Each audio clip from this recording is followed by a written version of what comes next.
Hi, this is Brian Kim. I'm going to share with you this case of a patient with an extremely small pupil, but in addition to that, there's intraoperative floppy iris syndrome.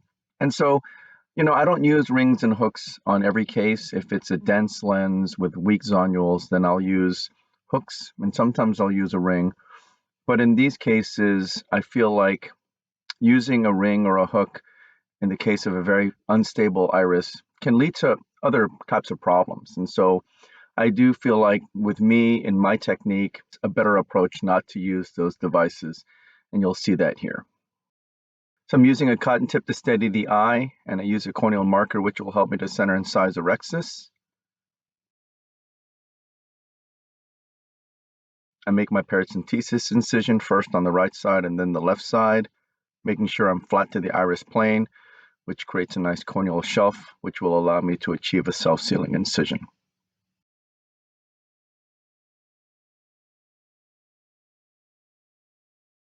This is intracameral lidocaine and then some intracameral epinephrine. The epinephrine helps to stabilize the pupil. And this is some dispersive viscoelastic to fill the anterior chamber. You can see the pupil is a little bit bigger now. This is the triplanar corneal incision. I make a vertical groove, place the blade into the deep part of the groove. Holding the eye with the cannula, I'm able to tunnel and then enter. Push some more viscoelastic at the end.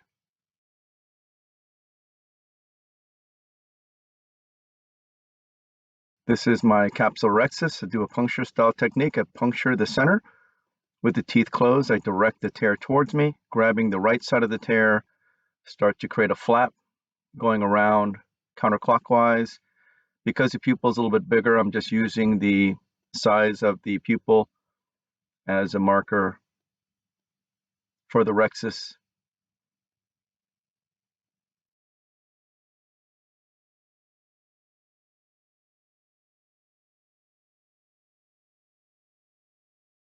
What you're seeing here is I didn't realize that my technicians there's like a rubber stopper on the back of my rexus forceps. And I didn't realize because of that, it wasn't allowing the teeth to open all the way. And so only now, looking in retrospect, I realized that's why I was having trouble grabbing the rexus edge, because the teeth weren't opening enough. Again, it was because of this rubber stopper thing that they have. All of us have different instruments, and they use a color coding rubber stopper, and they had that pulled up towards the forceps, which was preventing it from opening it up all the way. Well, nonetheless, I was able to finish the rexus here. So I burped some viscoelastic out. And this is the capsular fornix hydrodissection technique here. I place the cannula under the rexus edge contra-incisionally, making sure I get out to the equator point down, get a nice wave, turn it back up, decompress on the left side, and then I try to start to spin on the right side. You can see with the cannula hooked downward, I'm able to spin it pretty nicely here.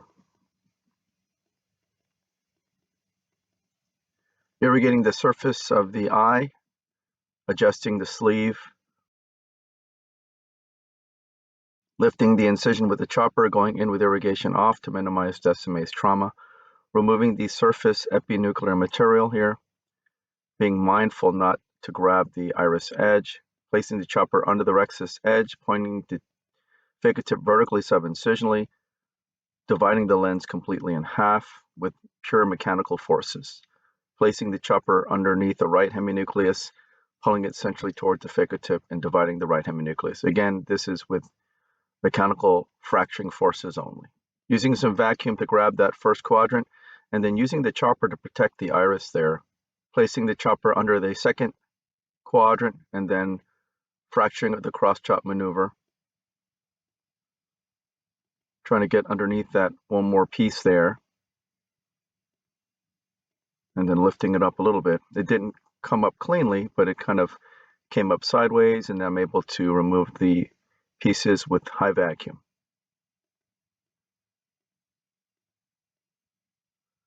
So you can see the pupil is a little bit floppy, and the iris did try to get into the port with the vacuum. So I'm making sure in the subincisional area, so I'm using the chopper to make sure it doesn't go towards the tip. I turn that second heminucleus in front of me, placing the chopper around the lens piece, pulling it centrally toward the phaco tip and dividing that second heminucleus.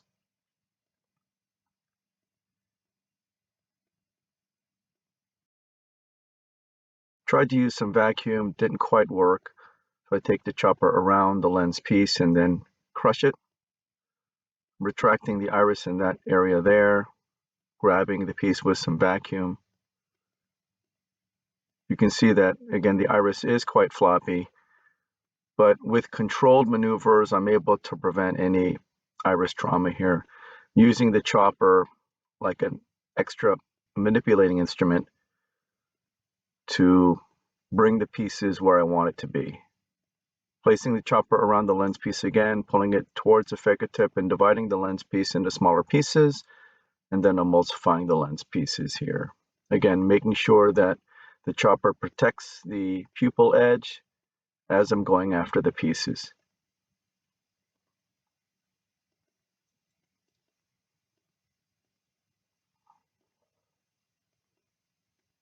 So the key is, you don't activate vacuum when you're near the iris, because if you do, then you'll eat the iris. Use foot pedal control to modulate how much vacuum you have. Bring the pieces up to you with the chopper. When you're using high vacuum, protect the pupil edge as you're going after the lens material, like here. You see the endonucleus is all gone. I'm trying to hook up the epinucleus. It starts to prolapse up, using the chopper to protect the bag, lifting the epinucleus edge up.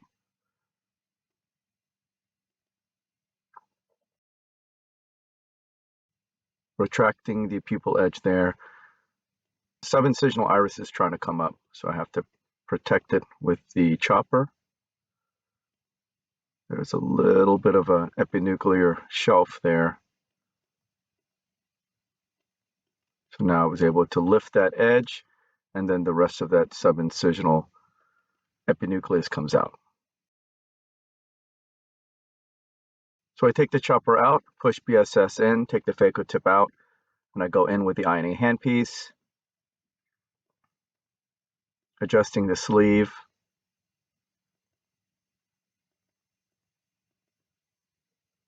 Start subincisionally removing the cortical material from anterior to posterior. See, I'm getting nice occlusion, grasping it, and then peeling it from front to back. You can see there's a nice wedge that's been removed. Same goes to the adjacent cortical material.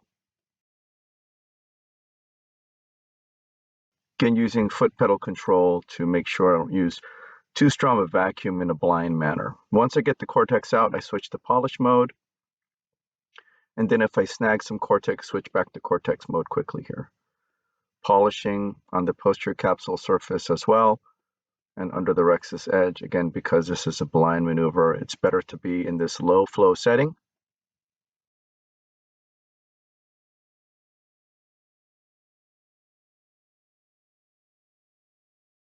Go ahead and fill the capsular bag with a cohesive viscoelastic.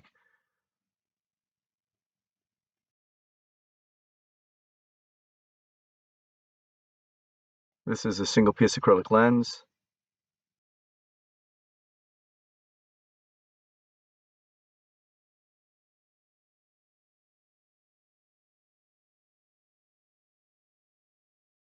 I filled the eye with a little bit too much cohesive, and so that's what you're seeing me doing here. I'm trying to decompress the eye a little bit. So I'm able to carefully advance the injector now. Once I clear the pupil edge, I point the barrel down so that the lens goes into the capsular bag. As I'm rotating the eye, I can see the rexus edge, and I'm making sure the lens goes underneath the rexus edge.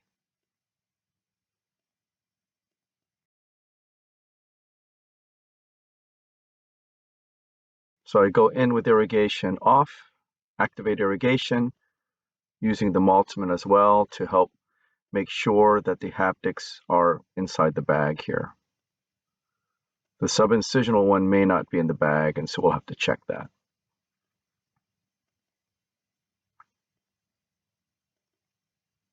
So I like to use, again, the I&A tip to tilt the lens. Once I know that the optic has been tilted, I can kind of check to see if the haptics are in the bag. And I'm doing that here. And both haptics are indeed in the bag. Removing the viscoelastic from within the bag. Using the Maltzman to support the edge of the optic as I remove the viscoelastic. Reposit the optic back into the bag. Checking one more time with the Maltzman, which looks good. And then I switch to visco mode, removing all the viscoelastic from the anterior chamber. And I have my Maltzman there just in case iris tries to come to the port or something. Before coming out, you want to decompress the eye so that the iris doesn't come out of the wound.